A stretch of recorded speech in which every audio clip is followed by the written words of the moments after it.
great to be with you. And I want to thank Chief Dekmar for the wonderful introduction and for your lifetime of distinguished service. A very special friend of mine. I'm thrilled to be here in the great state of Florida with the incredible men and women of law enforcement.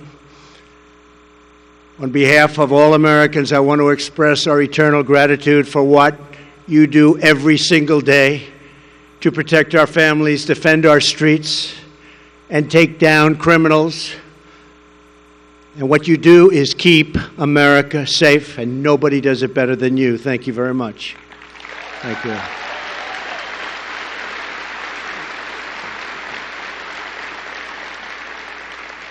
And I also want to thank your amazing families, because you know that without them you couldn't do it.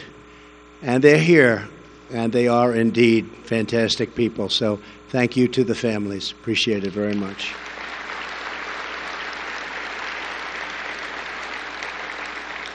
We are thrilled to be joined today by a true friend of law enforcement, Governor Rick Scott.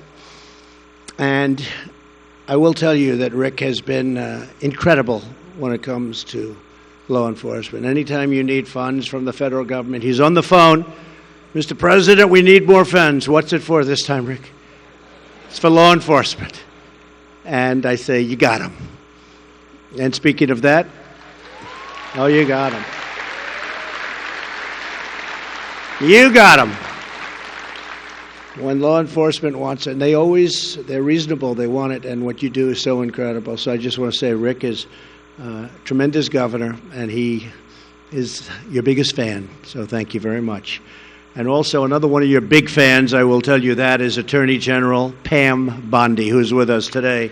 And thank you, Pam. Thank you very much, wherever you may be. She's in this big room someplace. Thank you. Incredible woman. Thank you as well to our Deputy Attorney General, Rod Rosenstein, for being here. Flew down together. The press wants to know, what did you talk about? But we had a very good talk, I will say. That became a very big story, actually, folks.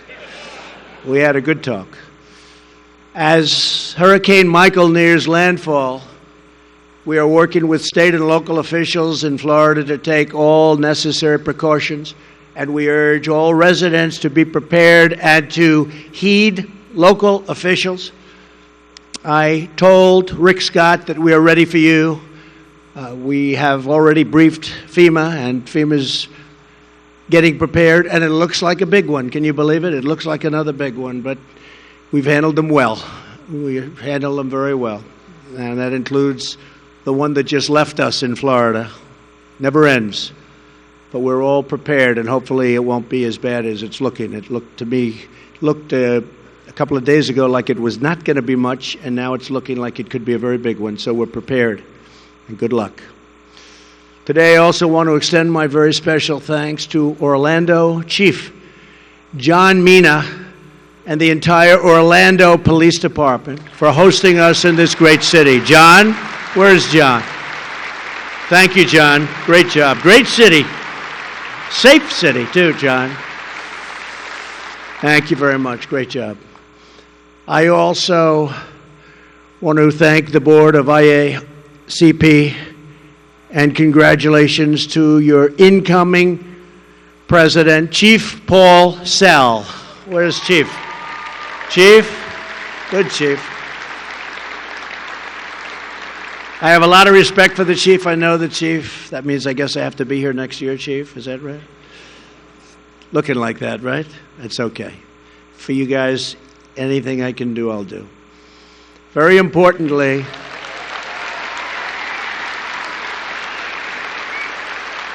I want to recognize our law enforcement partners from around the world who have traveled here to share their experience and to strengthen the vital cooperation that we all practice together. We have great, great cooperation all over the world. We deeply value your friendship and your partnership, and thank you very much for being here. Thank you.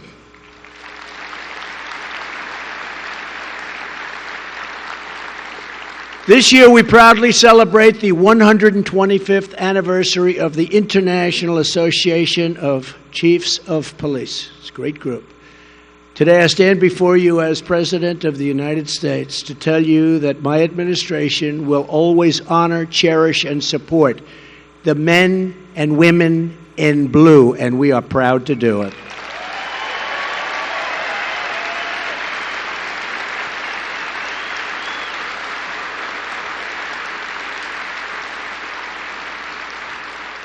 Working together, we have achieved extraordinary progress in the fight against violent crime. We understand that reducing crime begins with respecting law enforcement. For too many years, we have watched politicians escalate political attacks on our courageous police officers, and I've never seen it more than over the last few years. It's disgraceful. Politicians who spread this dangerous anti-police sentiment make life easier for criminals and more dangerous for law-abiding citizens.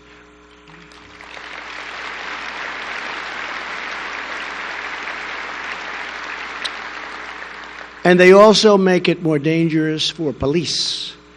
And it must stop, and it must stop now.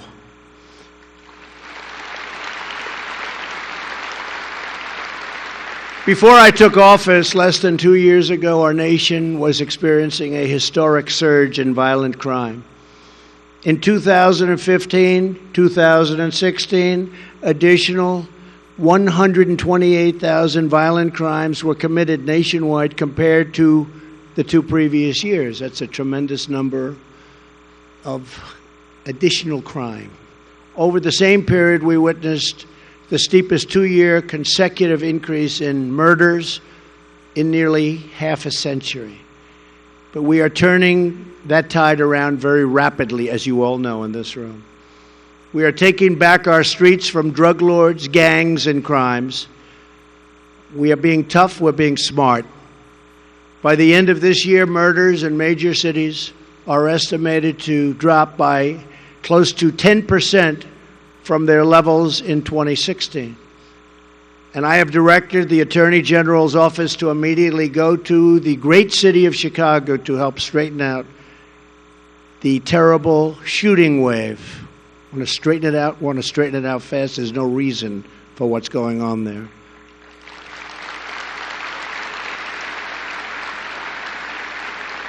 I've told them to work with local authorities to try to change the terrible deal the city of Chicago entered into with ACLU, which ties law enforcement's hands, and to strongly consider stop and frisk. It works, and it was meant for problems like Chicago.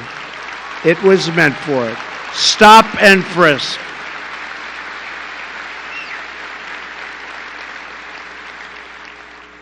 And Rudy Giuliani, when he was mayor of New York City, had a very strong program of stop and frisk, and it went from an unacceptably dangerous city to one of the safest cities in the country, and I think the safest big city in the country. So it works. It's got to be properly applied, but stop and frisk works. The crime spree is a terrible blight on that city, and we'll do everything possible to get it done. I know the law enforcement people in Chicago, and I know how good they are. They could solve the problem if they were simply allowed to do their job and do their job properly, and that's what they want to do. So, Chicago, we're going to start working with you as of today. Thank you. In the fiscal year 2018, my administration brought charges against more federal firearm defendants and more violent criminals than ever before in the history of our country, and to help former inmates become law-abiding and productive members of society. We are also working on a prison reform bill, very, very big and comprehensive one. And the best thing that could happen, I think we've already done. We have record numbers of jobs right now in the United States. There's never been a time where more people are working in our country than right now.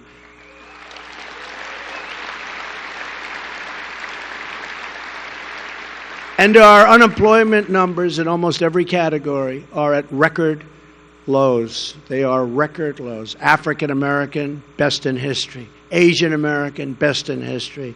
Hispanic American, best in history. We are doing incredibly well as an economy, and that's a great thing when you talk about people coming out of prison unable to get a job, totally unable to get a job. It's a hopeless situation. Now they're getting jobs to a certain extent and to a large extent because we're doing so well. And employers are forced to take people that they maybe wouldn't have done. And some of those employers call me and get back to me, and they say, Mr. President, it's amazing how good these people are. And not all of them, not all of anybody or any category is going to be great, but tremendous response. And these people have been given a second or even in some cases a third shot at it, and they're doing really well. So the economy being so great and the jobs picture being so strong, people are getting an opportunity and they're doing an incredible job. So I just want to thank everybody in law enforcement. I know you agree with me on this. It's a great thing.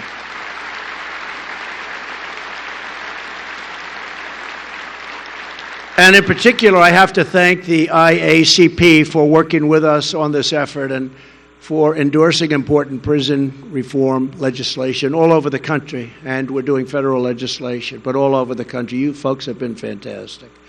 Every single day of my administration, we will stand for law, order, and justice. Just 2 days ago, the Senate confirmed a supremely qualified nominee who will be a faithful defender of the rule of law.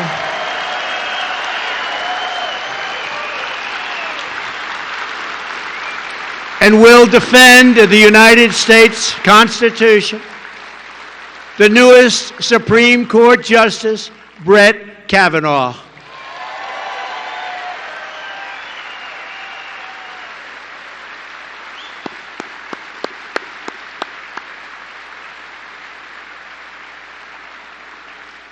And I will tell you, when I decided on Brett, and we have tremendous talent in our legal system, but I decided on Brett, I said, he's flawless. He's a flawless person.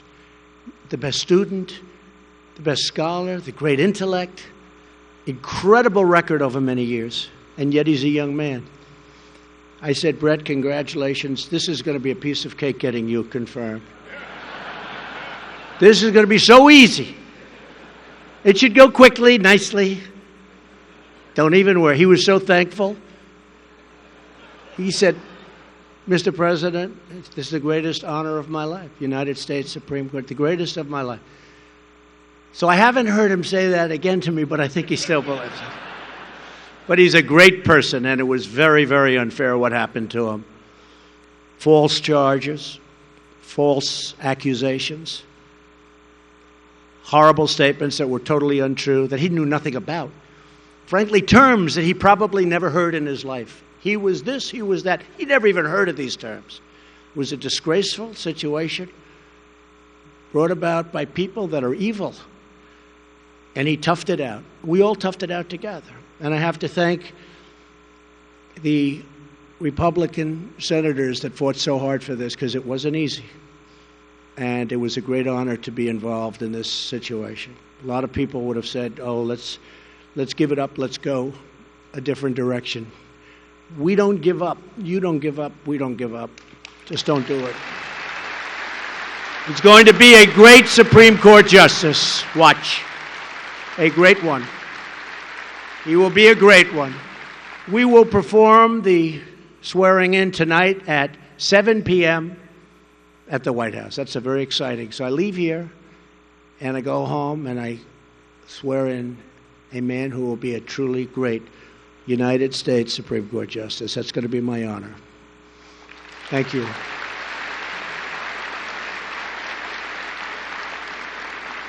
And I'm going to tell him about the spontaneous applause before I even finish, you people. Because you knew what I was about to say, but I didn't even say it. And you started before I completed. So that's the kind of, that's all over the country. I'm doing rallies, and people are loving that man and loving that choice. So I think we're all going to be very happy. In order to keep every American safe, we are also making officer safety a top priority.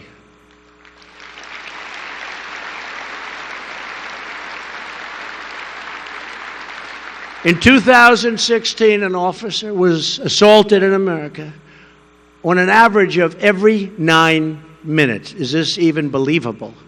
Last week, 7 officers were shot in Florence, South Carolina, incredible state. 1 was killed. Numerous were really badly injured. Our hearts break for the family of fallen officer Terrence Caraway. We pray for his loved ones and for the officers who are still recovering. When a police officer is assaulted or killed, it is a wound inflicted upon our entire nation.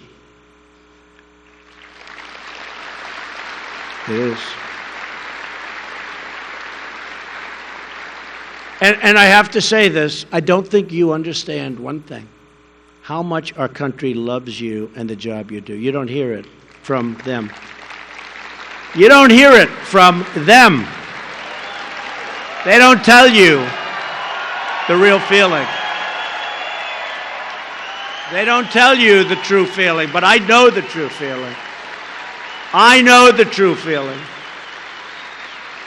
You don't hear it from the media, but I can tell you, I know the feeling. And these people, the people of our country, love you. So I just want you to know it direct. Thank you. Thank you. Thank you. I love him too. He's just not my type. I'm sorry. He's not my type. Thank you. One of my very first actions as president was to direct my administration to take all necessary action to protect law enforcement from acts of violence against all of you. We believe that criminals who kill our police officers should immediately, with trial, but rapidly as possible, not 15 years later, 20 years later, get the death penalty.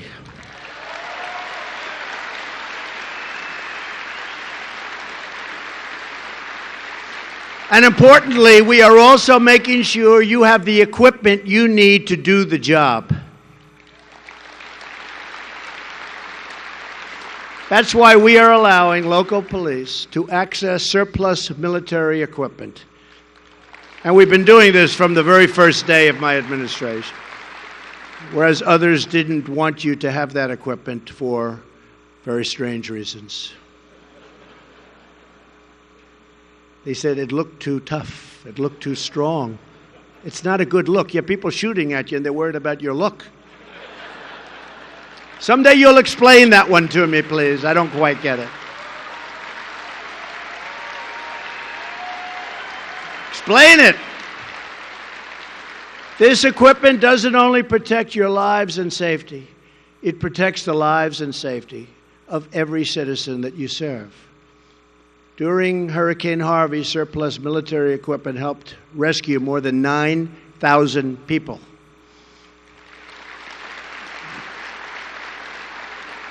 We are also taking unprecedented action to help our local police fight the worst drug epidemic in our history, the opioid crisis, which took nearly 50,000 American lives last year.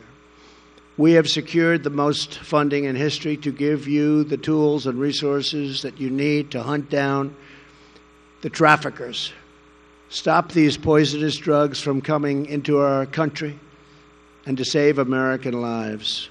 In fact, today I'm announcing another $42.4 million for the high-intensity drug trafficking areas program to attack this epidemic.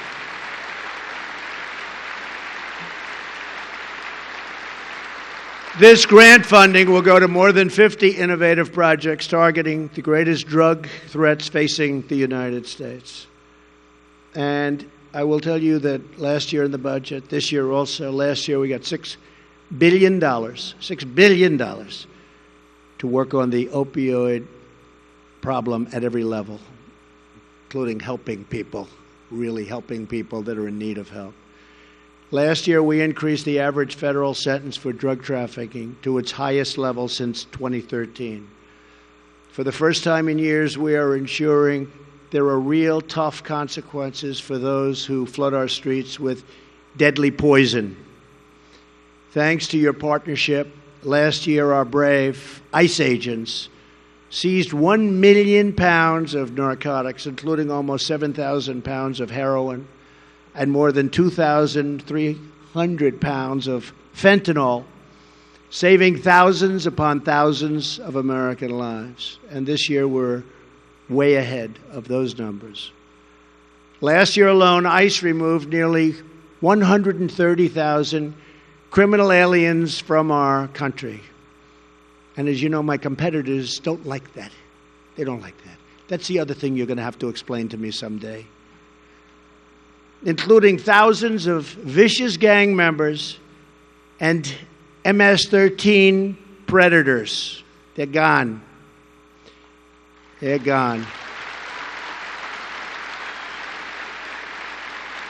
Yet these brave ICE officers have been subjected to shameless attacks by leading members of the Democrat Party, including outrageous calls to abolish ICE.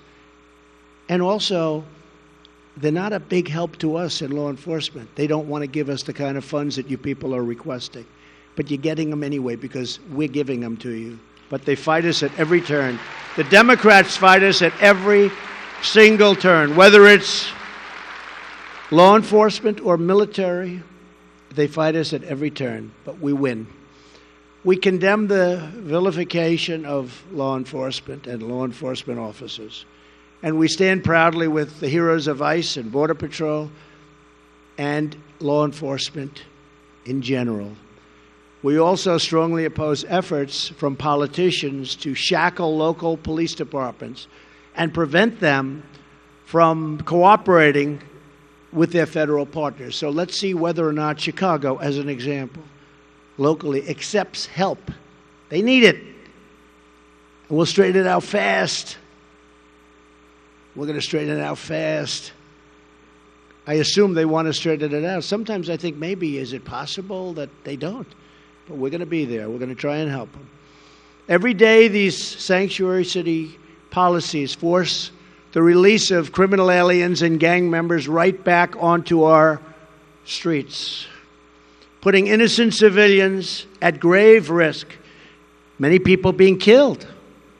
I will fight every day for your right to cooperate with federal law enforcement and to protect your communities as you wish. And I know most of you in this room, I think probably everybody in this room, works brilliantly with our federal authorities. And it's our honor to do it, including funding, by the way, including funding. Thank you.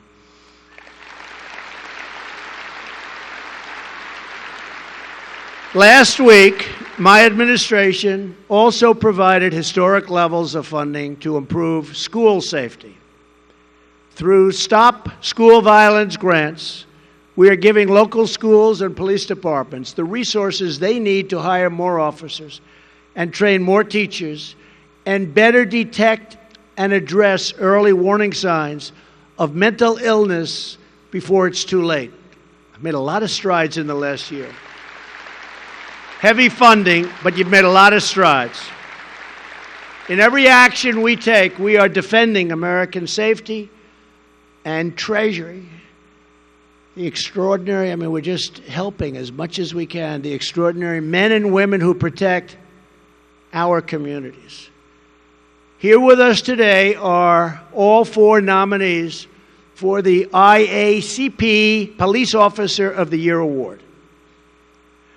Officer Taylor Rust serves with the Plano, Texas Police Department. Good place.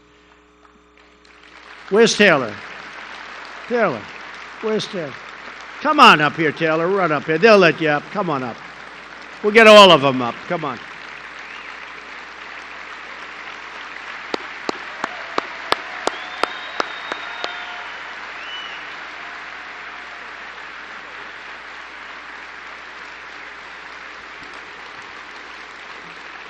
A year ago, Taylor raced to the scene of an active shooter in a neighborhood entered the house without any backup at all and shot and killed the murderer.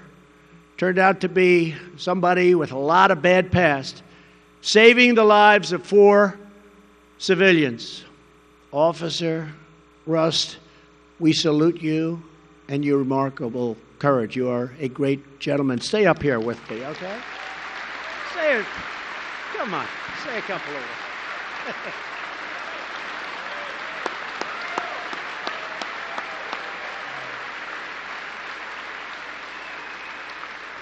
Thank you. Thank you. You'll have to forgive me. I'm much more comfortable in the situation Mr. President described than being up here. It's a tremendous honor for me to be here. I appreciate everything IACP has done for us. My family, my wife Amber is here. She's been a tremendous support as well through this whole thing.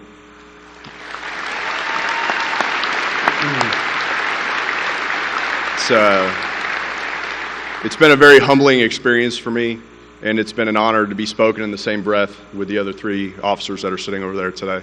Thank you very much. Thank you, sir. Stay right here. Thank you. That was a good job. He'll be running for office soon. You watch. Thank you very much, Tim. Last May, Officer Mark Dallas was on duty at Dixon High School in Illinois when he heard gunshots. Within, listen to this, 3 seconds, he was at the scene, right outside the auditorium where the entire senior class was gathered and was in a lot of trouble. The shooter fled and fired shots at him, but Officer Dallas chased him down before a single student was injured. Officer Dallas's son, Joshua, was one of the seniors inside of that auditorium. Afterwards, Joshua said, I wasn't scared for my life at all because I knew my dad would protect us. How good is that? Thank you. Officer Dallas, where are you? Officer Dallas, come on up here. That's pretty good. That's pretty good. So his son had a little confidence in him. That's not bad. That's beautiful. Beautiful. Thank you. Thank you. Public speaking is not my best, but I'm extremely nervous. Mr. President, I appreciate everything, the support you give us, and I'm honored to be here with the IACP, the other nominees. My son said he wasn't scared because Dad was out there. I was dad to 182 other kids in that gymnasium.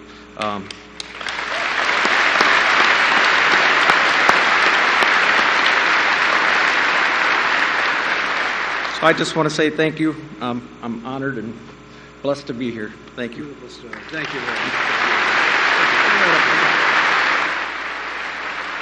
That's a beautiful story. And your son was right.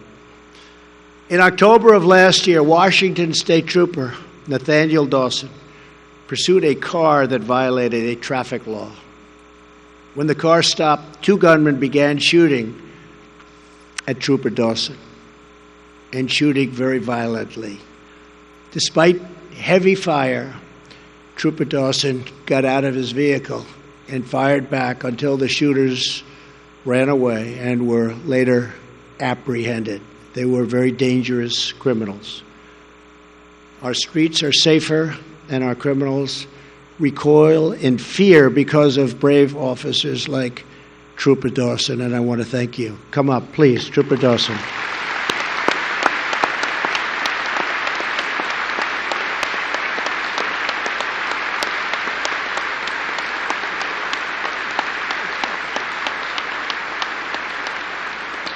Wow, it's a great honor to be here tonight. Thank you all for coming, Mr. President. I think we all would say the same. We're just doing our job, and to be recognized is just extra. So thank you again.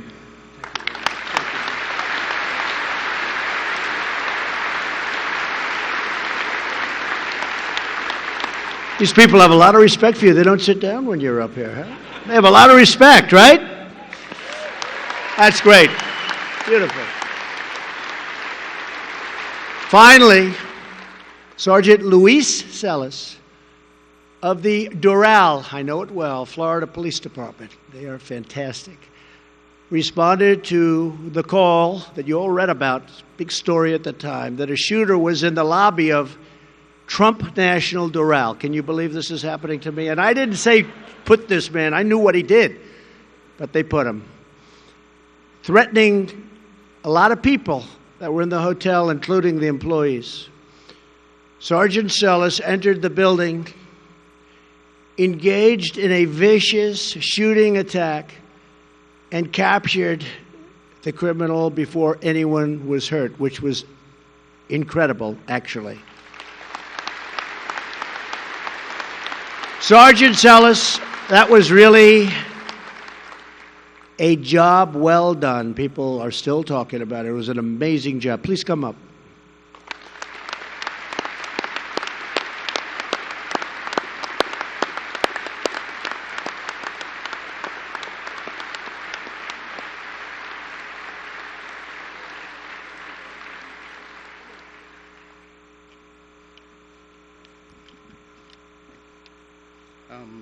I guess it's a tough act to follow what the guy said over here.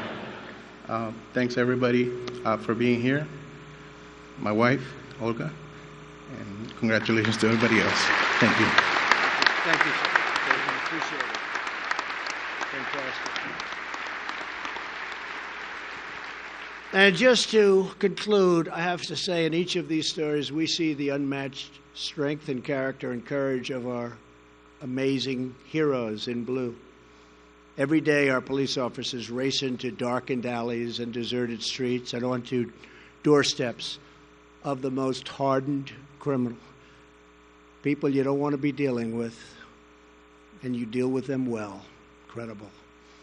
They see the worst of humanity, and they respond with the best of the American spirit. America's police officers have earned the everlasting gratitude of our nation. In moments of danger and despair, you are the reason we never lose hope, because there are men and women in uniform who face down evil and stand for all that's good and just and decent and right. No matter what threat you face, you never give in, you never back down. You are people of tremendous courage and strength. We appreciate it.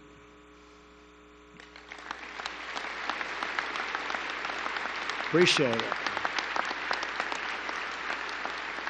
Nothing can break your spirit or bend your will. I've seen it over many years, because you are the proud men and women of law enforcement.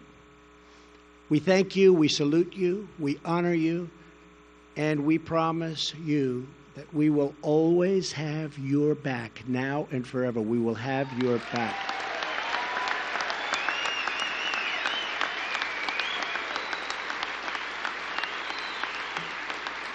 So it's my great honor to be with you today, and I thank you, and I thank everyone in this incredible room of heroes, the International Association of Chiefs of Police. You have very, very special, very smart, very brave people. And on behalf of our incredible country, our country that's getting stronger and bigger and richer and just better, we're making it greater, and that's okay. It's greater. We're making it greater. I want to say God bless you, God bless your families, and God bless America. Thank you very much. Great honor. Thank you.